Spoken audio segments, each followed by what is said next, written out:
So the way I understand it, if I read it correctly, if everyone's 1-1, the higher seed moves on.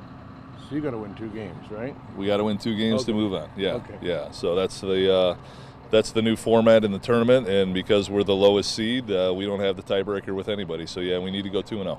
So what's your mindset as you hop on this bus to head to Omaha? Well, we're excited. Excited to keep playing. Excited to keep the group together, and at least one more road trip, and we'll worry about Tuesday on Tuesday. What was last night like? You're at the banquet, and you probably had the game on television.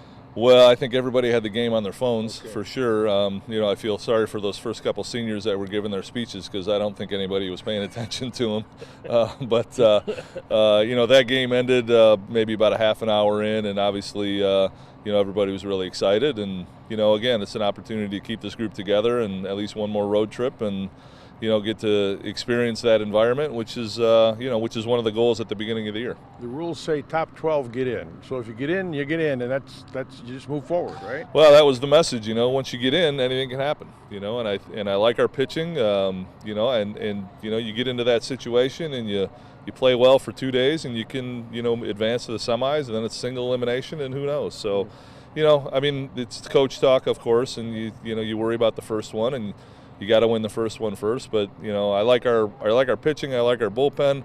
If we can come out and swing the bats a little bit, I think we got a chance. I know you just want to win the first one, but in the bigger picture, could you catch lightning a bottle and win the week? I think anybody could, and I think that shows some of the depth in our league. We've had some tough weekends, but we've also had some pretty good weekends and beaten some pretty good ball clubs that are high seeds in our tournament. And so, yeah, I think anything's possible for sure. Last night, when you found out Northwestern lost, did last night turn into more of a celebration than kind of a wake? Yeah, it was a really cool day.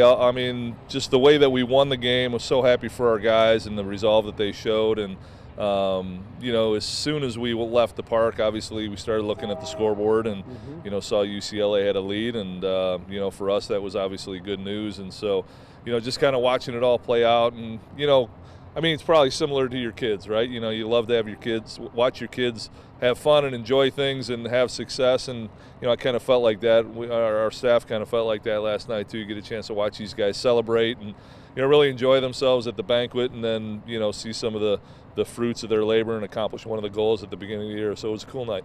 How cool is it to step on a bus and have a purpose again? Yeah, it's great. It's awesome. This is why, you start working in August and September, and all the hours that these guys put in, and, it comes down to moments like, Tuesday. And, you prepare for it all year long. And, again, to play in that stadium, in that environment, against Nebraska, who's the host school, and, hopefully there are 15,000 people there, and what a great environment, we hope to play in. And, these are things that, again, these create memories for our guys, and something that they're never going to forget.